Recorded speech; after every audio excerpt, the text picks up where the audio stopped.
Welcome to the Common Flock. We're finally back, and today, got a lot to talk about. A lot of NFL news going around. Not only that, there's been a lot of cuts and everything made. Oh, my headphones just fell off. And I'm not fully up to date on everything, but I've got most info up with me right now. I've got some of the bigger cuts pulled up and everything, so we're gonna have to get right into it.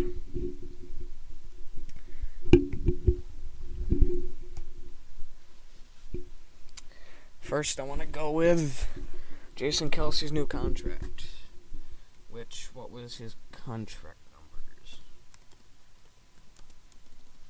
And was it a 1 year at least? I know it was a 1 year extension, I want to say.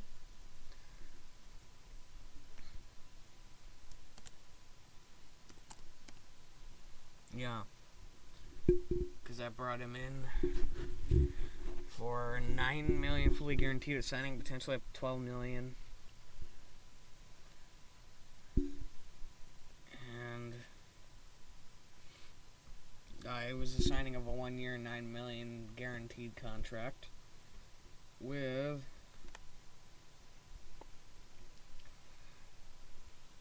a base salary of $1 million, and he has a cap hit of $4K. He also has dead money spread out across next year. And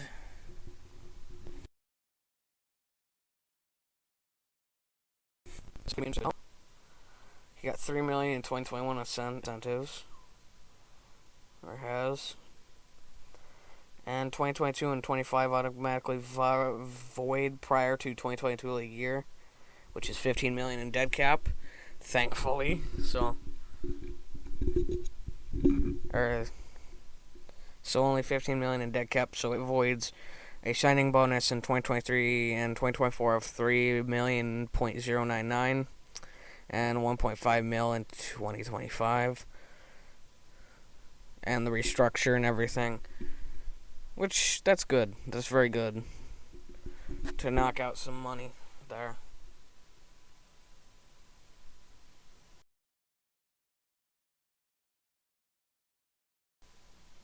And it's good to see the guy back for another year, at least. And it at least delays his retirement for another year, so we can get someone in and behind him that can learn and fill in when he finally leaves, which will be a sad day for the NFL. There has also emerged Brandon Brooks trade rumors after the restructure to him, which is also going to be very interesting. Because, this is like a half rebuild from the looks of it. It's not a full rebuild. They're not dealing away every piece they've got. And every older piece they've gotten, sticking with a young core, like a normal rebuild really does.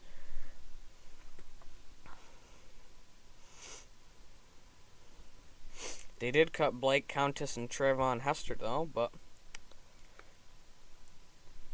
and it also looks like Cameron Johnson's not coming back. But quickly going back to the Brandon Brooks trade rumors, if he really goes, Philly's probably going to look for around a third or fourth for him, maybe even a second, which I think they can get. But he's coming off his second Achilles injury, so who knows what they can get there. It probably could fluctuate between a second and a fourth. Who knows? He's still a great player. But going to losing Countess and Hester. It's not a huge loss in Countess. Hester, I wouldn't say it is with him either, though he is a good depth piece that has been here for a while. So, it is what it is. You never know.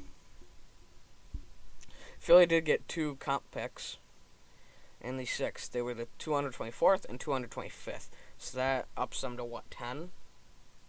I want to say. Which will be interesting to see how they use that, because there's a couple sleepers that I think they could go with that are in that range. Maybe, who's available around that range?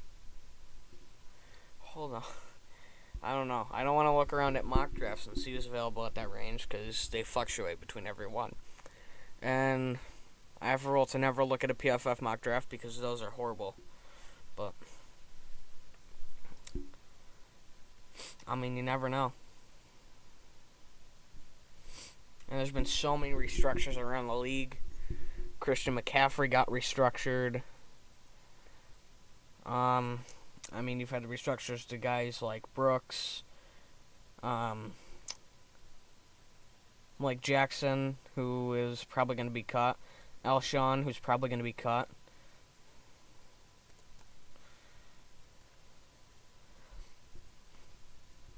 Hargrave got one. Hargrave got a restructure. A few guys got a restructure, so let's look at restructures that have happened recently. Restructure.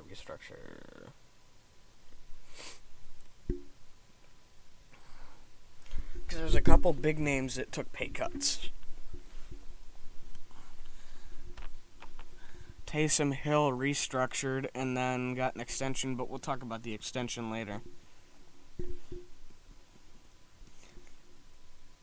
The Bears converted Khalil Mack's $15.97 million of 2020 salary into bonus, clearing $12.7 million cap space. Patrick Mahomes converted a $21 million roster bonus into signing bonus, clearing $17.3 million cap for Kansas City. Vernon Butler, DT of Buffalo, took a $2 million pay cut. Mario Edison, defensive end of Buffalo, took a $1.99 million pay cut. And the one thing I always say, Brandon Brooks took his $9.325 million of 2021 salary into bonus, clearing $7.46 cap. Philly's now down to around $10 million. My thing is if the cap didn't drop this year, it goes up to around, what was the figure? Somewhere around $200 million. So you really drop $30 million in cap. Philly would already be free right now if it wasn't for that drop. And it would not be nearly as bad of a position that they were in as they were. Same with the Saints. Except they've really quickly cleared theirs. Jake Matthews, left tackle of the Falcons, converted $11.925 of salary into bonus, clearing $7.95 cap with Atlanta, which is interesting. And you got head guys like Marcus Peters of the Ravens, Corey Littleton of the Raiders. They also converted salary or roster bonus into cap, or into signing bonus. Michael Thomas converted his salary. Hargrave, like I said, converted his salary. Isaac Seumalo converted his salary. Malcolm Jenkins, Christian McCaffrey, Tyron Smith, Zach Martin, Lael Collins, Cameron Jordan. So many big names moved money. Darius Slay, Jamie Collins, Cameron Hayward, David Bakhtiari, Drew Brees, who just retired today, who I will also get to. He announced it today, and this was the same day he got signed by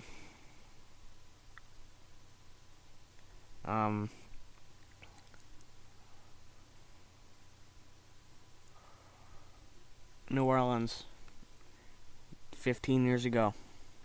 Sad to see him go like that. There was also a trade. Actually, I think there was two, but I know of one that went through. It was the Shaq Lawson trade. No, that was released. I want to trade it. I'll get to released in a second. There we go.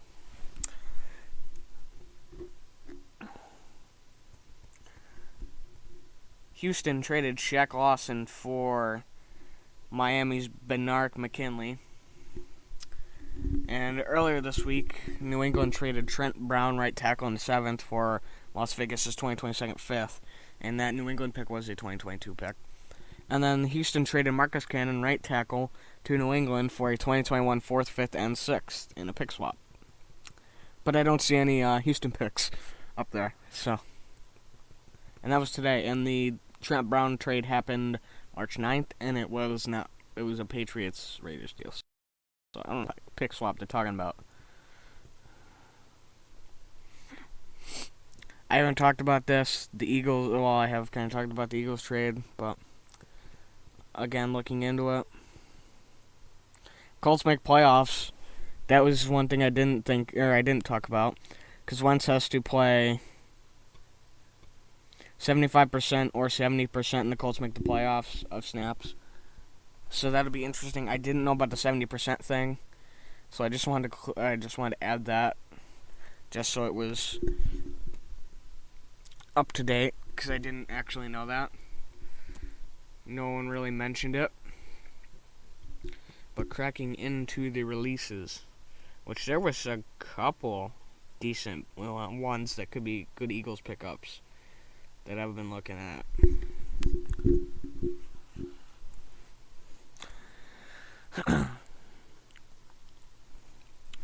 Casey Hayward got cut by the Chargers. Jesse James got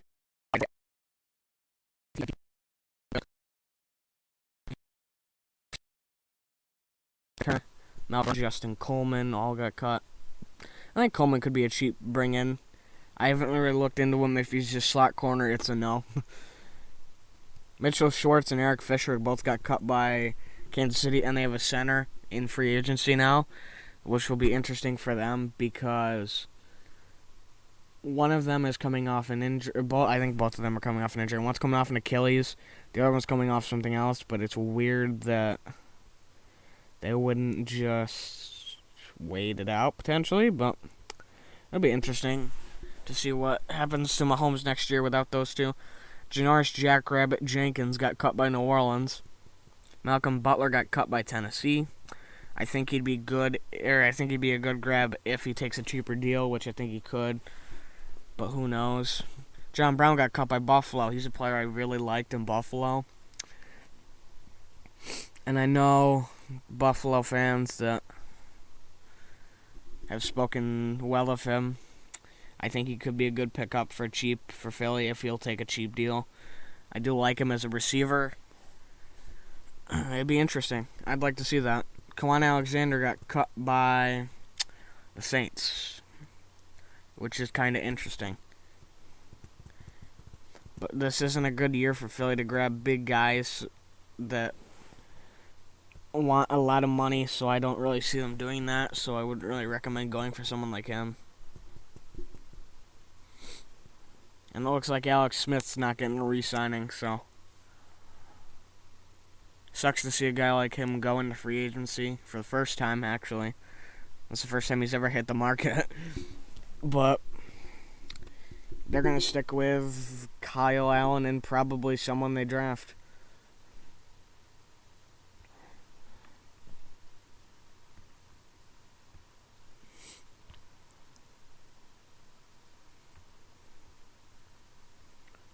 And looking at the re-signings, I know I'm going to have to talk about a couple of these. Oh, they're not on here. Okay. So, I want to go over a couple different deals that went down today.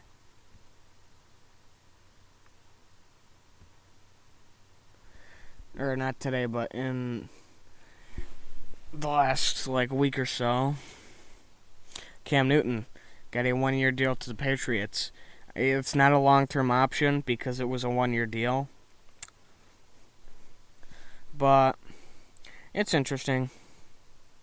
It's very interesting to see what they do there. If they grab somebody from the draft, low round, and try to develop, or even a mid-round pick, which could happen. Tampa did extend Brady a year and saved $19 million, according to sources. And that was reported on by multiple big guys like Rappaport. Yeah. Pretty sure. Aaron Jones got re-signed.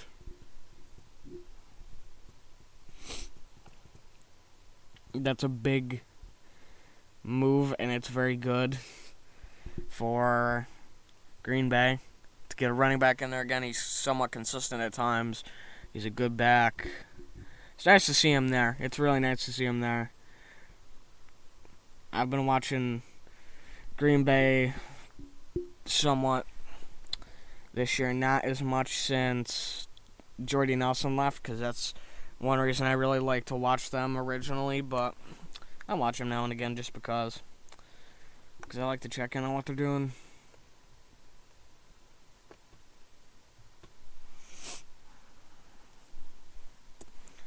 And looking at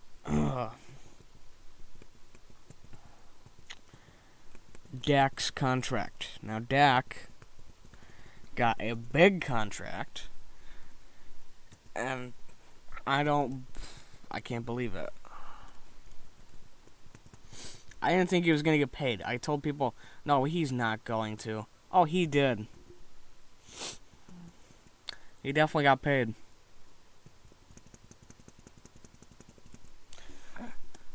I really thought they were going to let him walk. I'm surprised they didn't.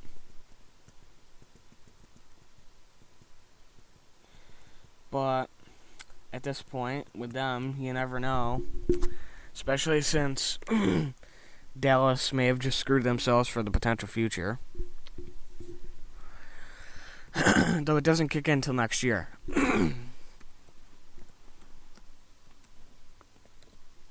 Now, his full contract details of the extension, or of the deal, is 4 years, $160 million. Apparently, it's the biggest contract, or one of the biggest contracts in the first 4 years, bigger than Mahomes. There is a out in 2024, and in 2025, there's a dead cap hit of $13.2 million. But that is a signing bonus through all 4 years of that deal, plus a hit at the year after the deal. And in 2025, he hits as a UFA. He got guaranteed $126 million, and he has an average salary of $40 million. His base in 2021 is $9 million. His base in 2022 is $20 million. His base in 2023 is $31 million. His base in 2024 is $29 million. And his signing is always $13 million, like I said. His a roster bonus in 2024 of $5 million. And his yearly cash goes for $75 million in the first year, $20 million in the second, $31 million in the third, and $34 million in the fourth. Interesting. His grand total at signing was $95 million. His total grand total was $126 million. His average salary, again, $40 million. Signing bonus, $66 million. He has a no trade clause, no tag clause. 2025 and 26 are void years for cap purposes. Automatically void the last league day of 2024. Interesting. 2026 void year will allow 22-2 base salary to be restructured. Annual Super Bowl win plus 50% snaps, he gets $1 million. He has $95 million fully guaranteed. Signing bonus plus 2021 and 22 salaries. He has $31 million in 2023 salary fully guaranteed on 5th league day of 2022. It is an injury guaranteed. 2024, he has a $5 million roster bonus that kicks in the 5th league day of 2024. And he has an annual $500,000 de-escalator for missing workouts, which is interesting. And he actually said something hinting at going to a Super Bowl next season.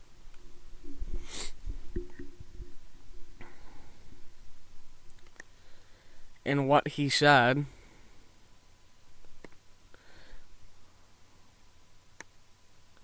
Let's see, what did he say?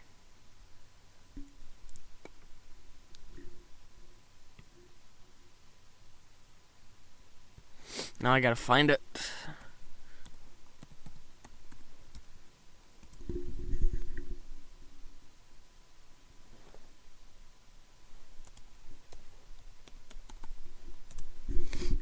Of course, now I'm not gonna be able to find it. I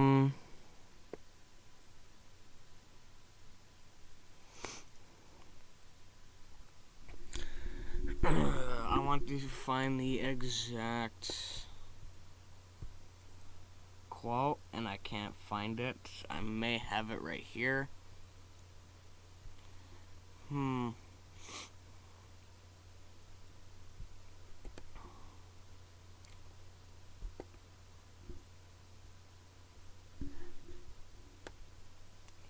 Where is it?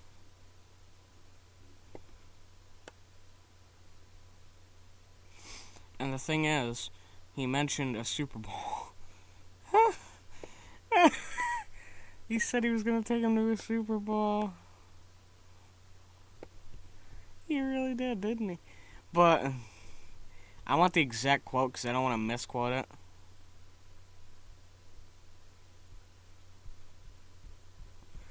I'm going to pull it out. Hold on.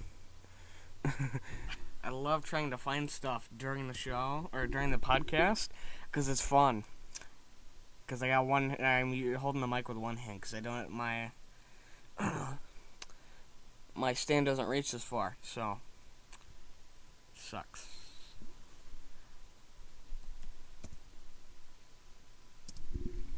Now, let's see.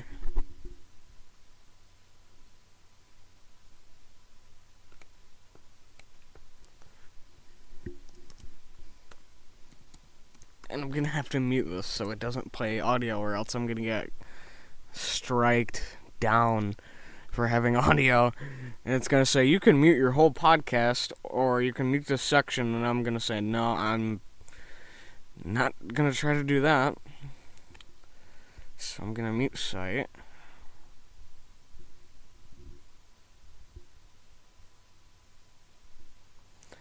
They had it on Undisputed, so...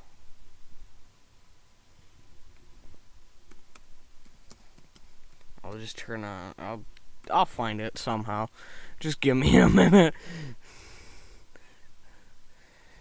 But there's no way he leads them because of how big a cap hit he's going to have in years 2, 3, and 4. So, I don't know what they think, or what he thinks is going to happen, but I think he's crazy for thinking, oh yeah, I'm going to take him to a Super Bowl. No. No.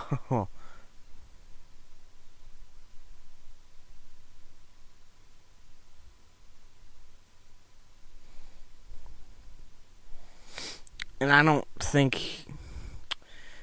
he's good enough to do it. He's not that great. He's not a Tom Brady. He's not a Aaron Rodgers. He's not one of those guys you can trust to carry a team there.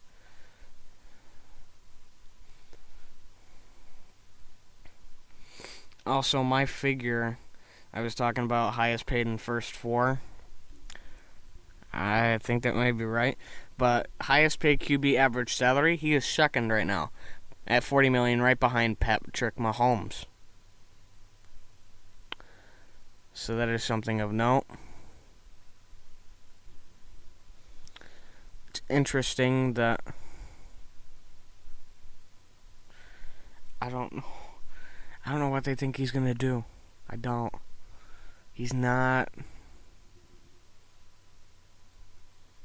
Yeah, he promised a Super Bowl. Here, let me see the full thing.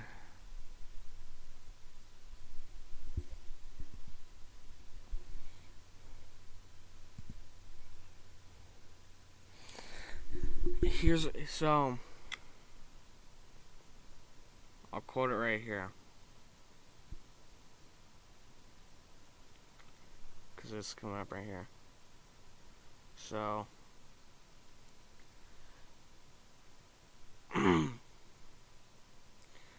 he said was nope.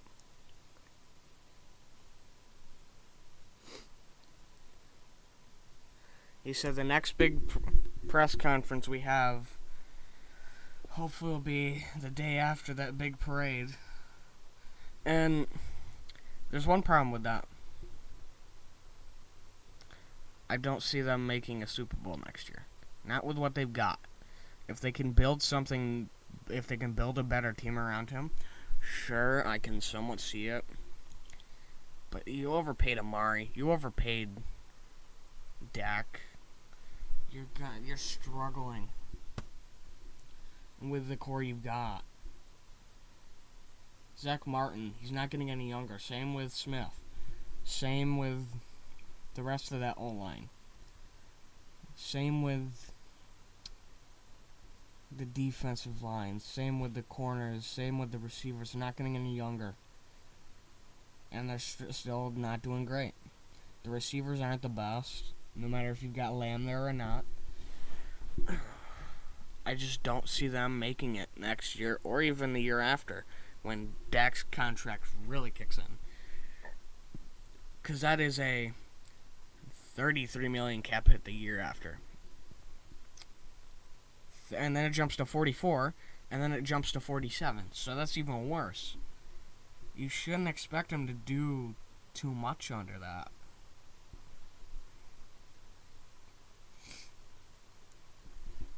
But anyways, let us jump to the next topic,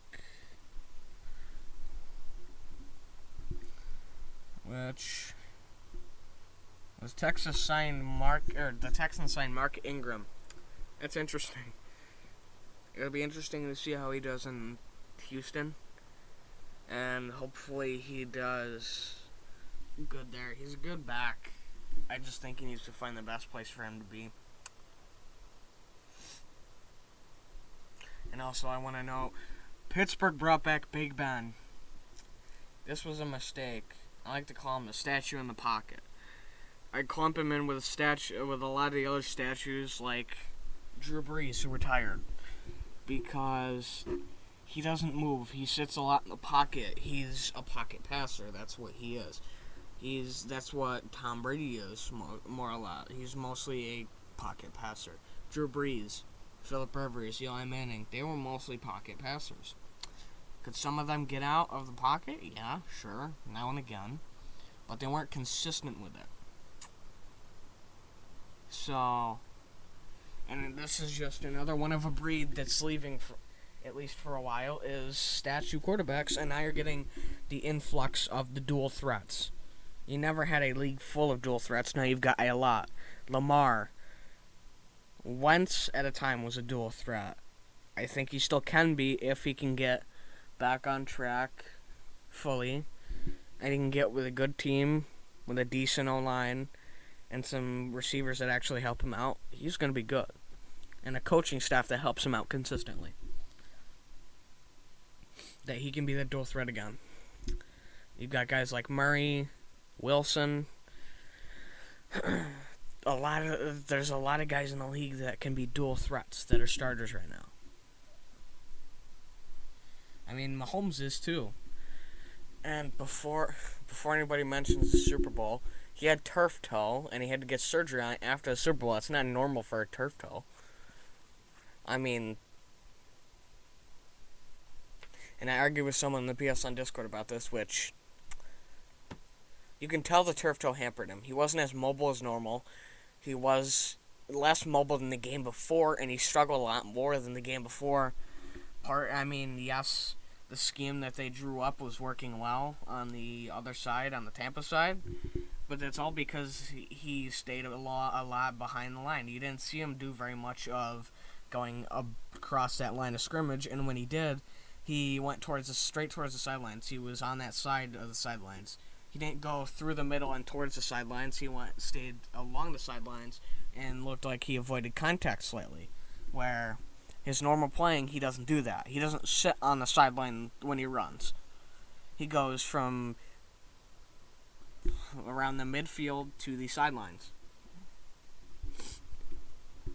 And this is something I was discussing with someone during the Super Bowl, was he didn't look normal.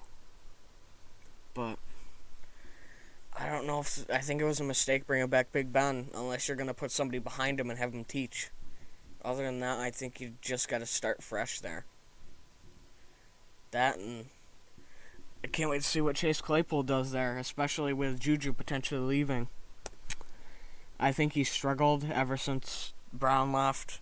Not only just because he's not in the best situation in terms of quarterback, he's also just, that team has struggled for years. It doesn't have a great coaching staff.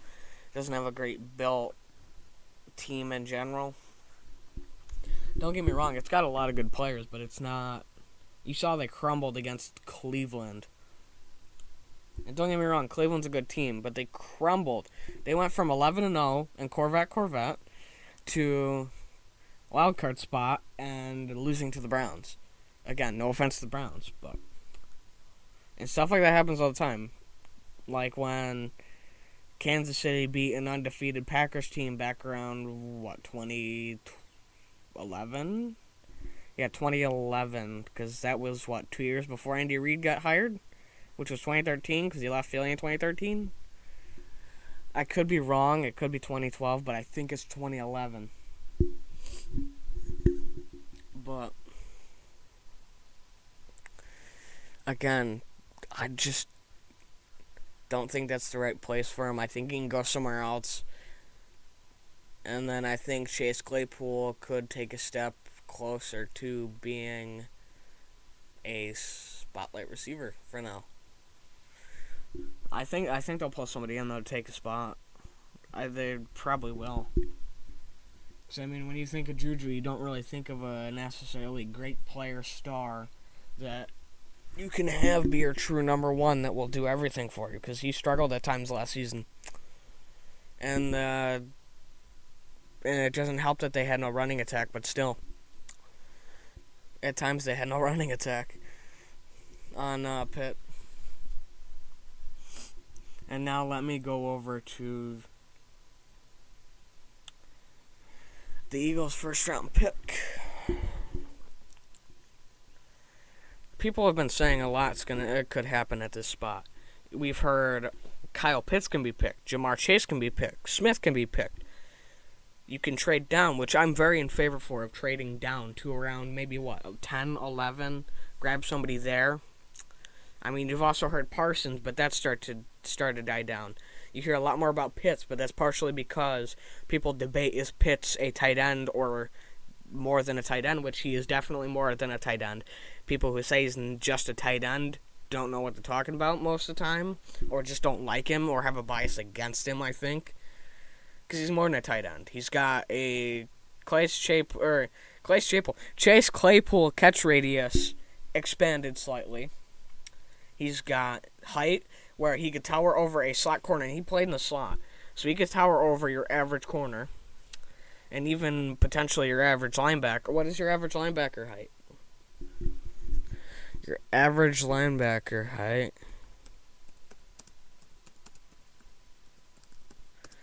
is 6'1". According to that,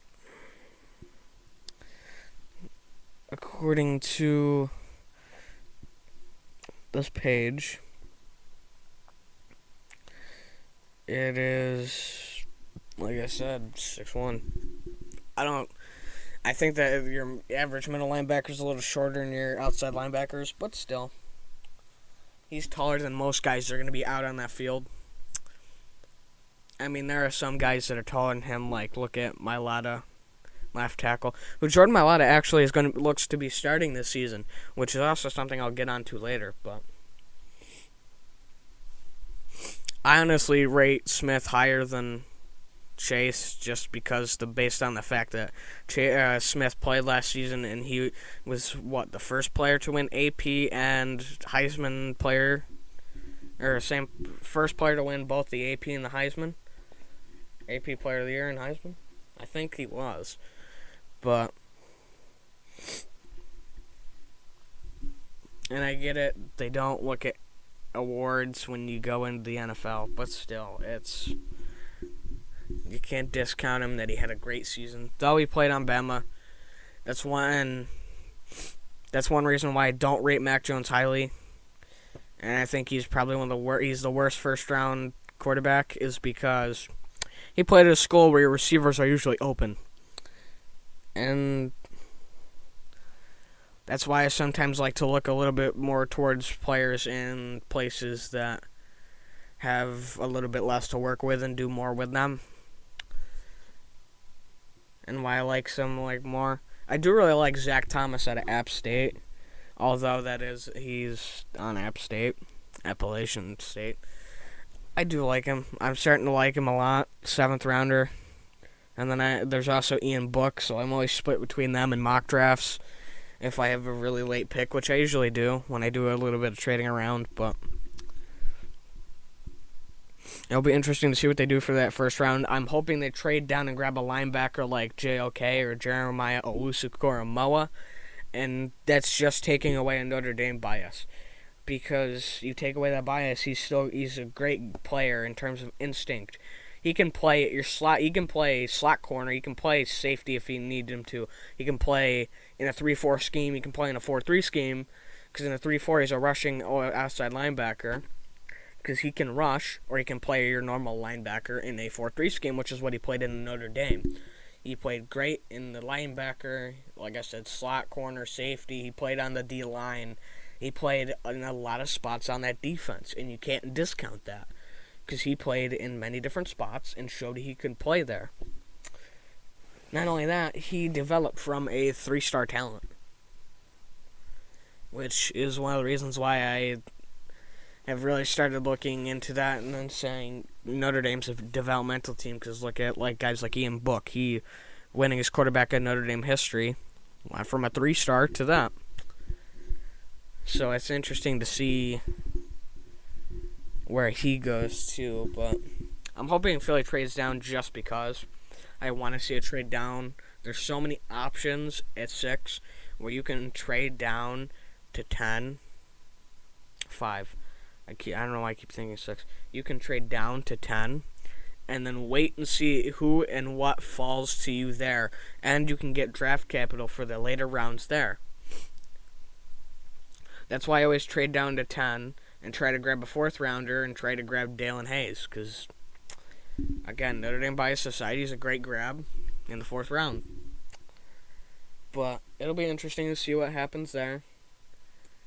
All eyes will definitely be on Philly for when that happens. Now, before we end, I'm definitely going to have some stuff that rolls over in the next week that I talk about, but looking at Philly's cap space, now they are around $10 million left in negative cap space in the red, which sucks. And next year it jumps up a bit more, though pushing that money back doesn't help. I'm wondering what they're going to do going into next season. I'm wondering if they also trade Andre Dillard, which I'm hoping they do.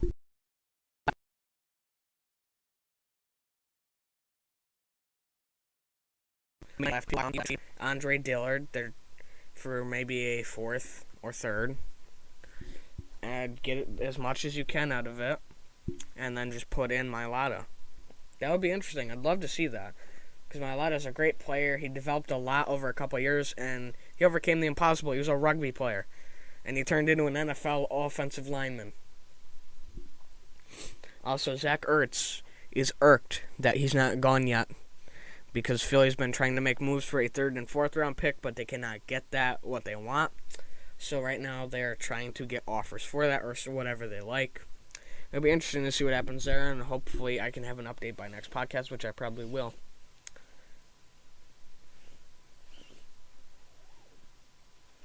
Also, what I wanted to end on was the cap.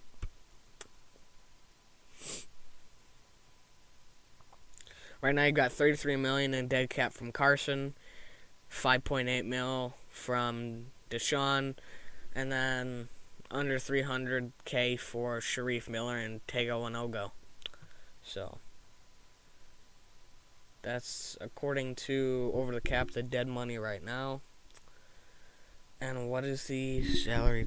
How much do they have not open?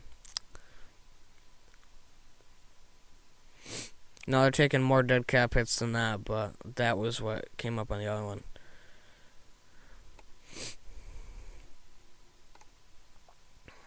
They are currently 8.5 under the cap. Top 51 and 19 under, all estimated. Those are both estimated, but I think you roll with your top 51. I'm not sure. From what I know, that's what it's telling me, that you're rolling with an under or an 8.5 million under cap. So who can you restructure for that? It's interesting. Who can you restructure? You can still restructure Lane. They've already restructured Brooks. They've already restructured Slay. They've already restructured Hargrave, Malik, Alshon. I think you can restructure Jake. They've already restructured Isaiah or Isaac. You can restructure Rick Lovato, but that won't bring you much money. So it'll be interesting to see what they do there. If you restructure Rick Lovato, according to Spot Track, Jake Elliott, I'm going to add Marquise too because it says he can also be restructured, and Lane Johnson, that knocks out $9.3 million in savings. Restructuring Lovato does nothing, but restructuring Elliott saves you 1.1 mil, Marquise 1.4, and Lane 6.7, according to Spot Track. So it'll be interesting to see what they do. But anyway, this is the Common Flock. Got a good sized podcast out this time. Signing off. And hopefully your week is going to be a good one. Till next time, this is the Common Flock signing off.